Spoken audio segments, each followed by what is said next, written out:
Darktide has had a bit of a rough life, but despite that, I still really like the game. And with the Secret of the Machine God update, I'm really surprised there was no admech character added. So I decided I'd do what I do best and speculate on a possible Disgraced Tech Priest character. How does a Tech Priest become disgraced? Well, it could be anything from he kicked off the wrong Magos to he was maybe a little bit too more vocal about wanting to make something new. It doesn't take a lot to be classified a traitor or heretic in the 40k universe. Nevertheless, I'm going to be going over some ideas for weapons, auras, and abilities that he might have. Starting with the weapons, I've gone through the armory of the Mechanicus and picked out some that I think would fit pretty well into the game. I'll compare them with weapons already in the game to give you an idea for how they would play. So starting out, I have the good old power axe, which you see on a lot of Mechanicus models. I'm not actually sure a real comparable weapon to it, maybe the Thunder Hammer. It's a two-handed axe, and thus would need to be two-handed in the game as well, but I'm pretty sure they don't really have a two-handed axe weapon. I suppose there's the pickaxe for the Ogren, but it's also power, so it would have to have some kind of charge ability.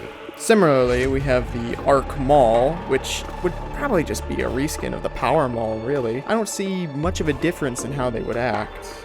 Another one that might be fun is the Taser Goad, which, now this is going to sound a little weird, would kind of play like the Shock Maul, I imagine.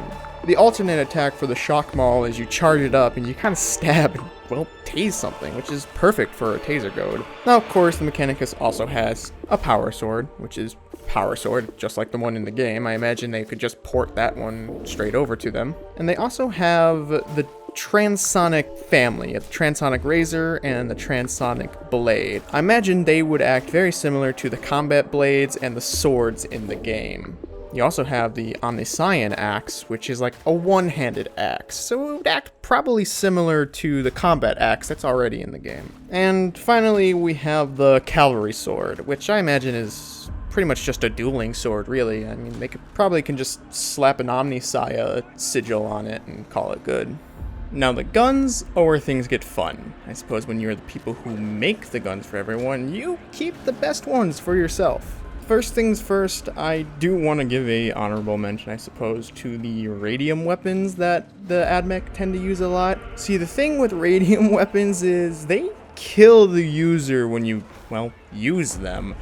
Which, while fitting to the setting Darktide is, you know, the rejects, the scum, or whatnot, I don't know how that would really play out from a gameplay perspective. Maybe it's a really powerful gun, but it slowly saps your health while it's deployed. That might be interesting, but it also sounds like balancing hell. You either make it too strong and not enough health drain, so it's overpowered, or you make it drain too fast and it's just not fun to use, or you meet in the middle, but then it's just kind of mediocre and you might as well just use something else. So that's why I'm giving it an honorable mention and not a serious one. But let's start going down the list. First, we have the Flechette Blaster, which is an SMG, honestly. It would probably fit the same role that the auto pistol does. You also have two kinds of revolvers. You have the Phosphor Serpenta, which I imagine would be very close to the, what do you say, Agrippina?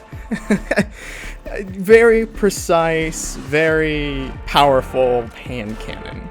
Then you have the Archotechna revolver, which I imagine is like the much faster Zorona. You have an admech staple, the Phosphor Blast Pistol, which I imagine would act similar to the newly added Bolt Pistol. Really powerful plasma weapon, but in a compact form.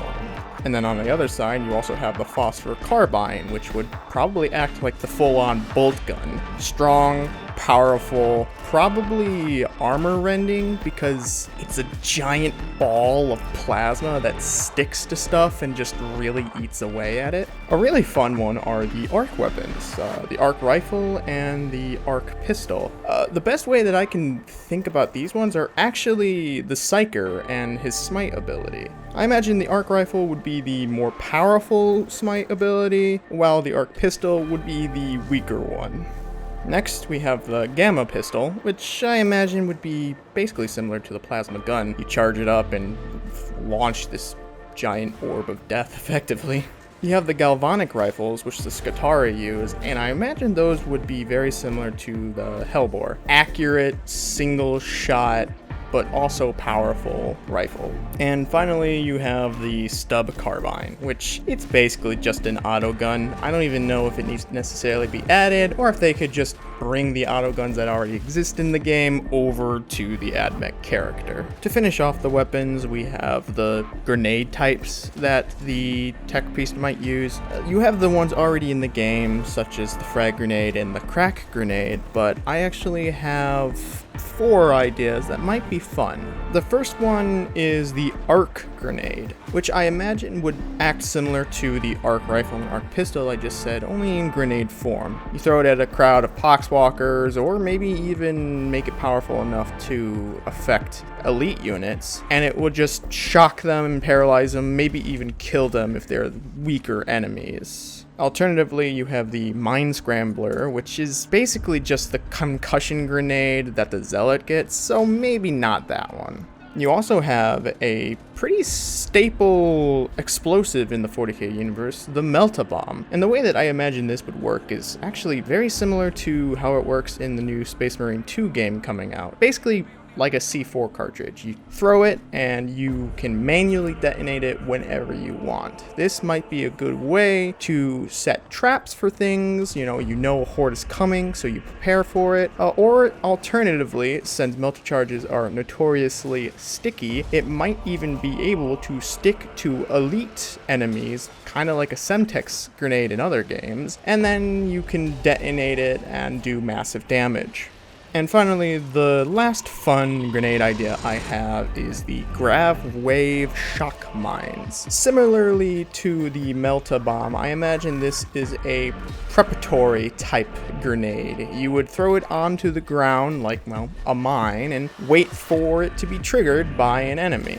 This is something we don't really have in the game yet, and it might be a good way to cover your backs while you're fighting ahead of you. Now, going into the really speculatory part of the video, I'm going to be talking about the possible auras and abilities the Tech Priest might have.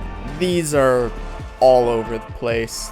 They might not be balanced, they might not even be useful, but I did comb through all the other classes we have available, and I tried to avoid repeats, because that was a running theme I saw between all of them, is they all have pretty unique auras and abilities, with some exceptions like stealth and crit chance. So, starting with the first aura, I have Enraged Machine Spirit, which would boost the crit damage percents for everyone in coherency. There's a lot that boosts like crit chance, but there were none that actually boosted the damage crits do. This might be handy if you are doing a crit build, something that has a high crit chance. Extra damage would really be a cherry on top. The next one I have is Machine Knowledge.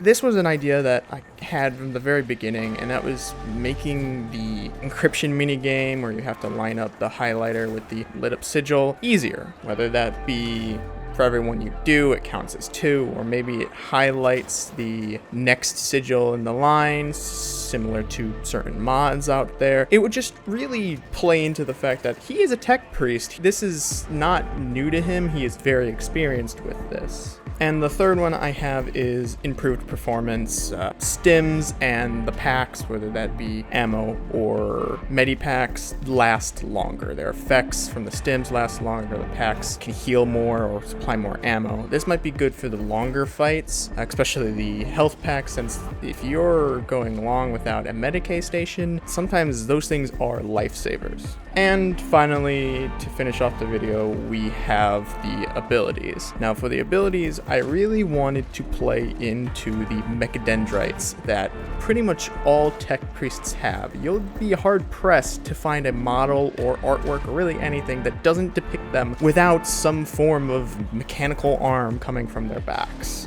So, with that in mind, the first one I have is kind of a support ability, and that is a Medicae Mechadendrite. It would be single use, and it would heal you or a squad mate. It would be weaker than a Medicae station, and I imagine the recharge time on the ability would have to be pretty sizable. But since there really is no way to heal in the game besides the anti-corruption stim, this would make it really good for those really long missions that don't seem to have enough Medicae stations. Next we have a defensive Mechadendrite, and that is one that would be holding an Eradication Ray. Now the Eradication Ray is kind of like a death flashlight. It emits a pale light that anything caught in the light is, well, eradicated. So this would be a really nice, like, get out of dodge defensive ability. You get cornered, you get swarmed, you just really bogged down. You can pop the Eradication Ray. It would clear a path for you. Probably wouldn't be strong enough to wipe out entire patrols of elite units by any means, but if you're just getting really bogged down by dozens upon dozens of small little chaff units, this might be a good way to just get out of there, similar to like the Ogrim's Charge. And finally, we have an offensive one, and that is the Optical Scan. So it's an optical Mechadendrite. What this would do is it would be an ability that gives you higher crit chance, but also gives you higher weak spot damage. It can scan down to a subatomic level effectively. When you pop this, you can see the weak spots on enemies. Like, oh, there's a gap in his armor there, shoot there. And that is what gives you the higher weak spot damage and the higher crit chance because, well, you have a higher likelihood of dealing serious harm when you know where to hit them. Now, I could go into possible cosmetics, but this video is long enough as is, and you probably have an idea of it, you know, all the different red hoods and designs and whatnot, so I'm gonna cut it here.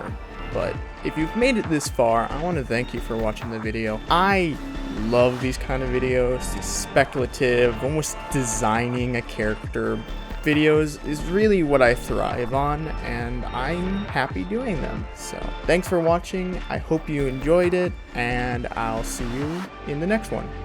Thank you.